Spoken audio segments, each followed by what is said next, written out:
News super one, सत्याचा बुलंद आवाज। अशाच ताज्या महत्त्वपूर्ण घडामोडी बघण्यासाठी सबस्क्राइब करा न्यूज सुपर वन। श्रीरामपूर तालुक्यातील दत्तनगर परिसरात एक अत्यंत काळजाचा थरकाप उडवणारी घटना समोर आली आहे। किरकोळ कौटुंबिक वादाचे पर्यवसान भीषण हत्येत झाले असून एका 30 वर्षीय मुलाने आपल्या 65 वर्षीय पित्यावर चाकूने सपासप वार करून त्यांची निर्घृण हत्या केली आहे। या घटनेमुळे संपूर्ण परिसरात खळबळ उडाली आहे। मिळालेल्या माहितीनुसार दत्तनगर भागात राहणारे मुसा हसन बागवान वय वर्ष 65 आणि त्यांचा मुलगा अशफाक बागवान वय वर्ष 30 यांच्यात शुक्रवारी रात्री 11:30 वाजेच्या सुमारास जोरदार वाद झाला। हा वाद इतका विकोपाला गेला की रागाच्या भरात असलेल्या अशफाकने घरातील चाकूने वडिलांवर सपासप वार केले।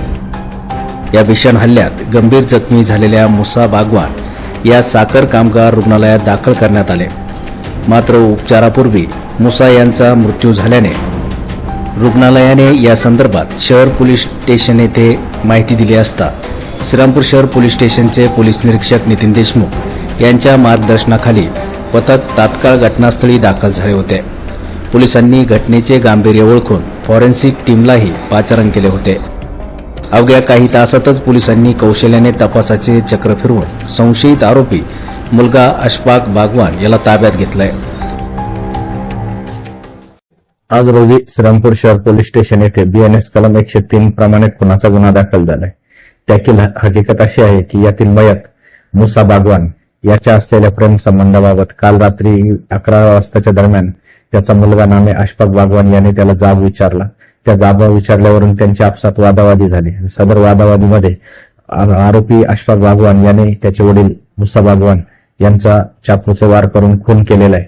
सदरबाबत श्रीरामपूर शहर पोलीस स्टेशन येथे गुन्हा दाखल करण्यात आला असून आरोपीला ताब्यात घेण्यात आले। पुढील कार्यवाही करण्यात येत आहे। सदरची कारवाई पोलीस निरीक्षक नितीन देशमुख यांच्या मार्गदर्शनाखाली गुन्हे शोध पथकातील पोलीस उपनिरीक्षक Roshan Nikam, Sudhir Hapse, police head constable Kishor Awtade, police constable Sampat Bade, सागर बनसोडे, मच्छिंद्र कातखडे, रवींद्र शिंदे, सचिन दुकळे आणि कैलास झिणे यांच्या पथकाने केली आहे। या प्रकरणाचा अधिक तपास श्रीरामपूर शहर पोलीस स्टेशन हे करीत आहेत। न्यूज सुपर वन साठी अभिषेक सोडणेसह अजिंक्य पटेकर, श्रीरामपूर।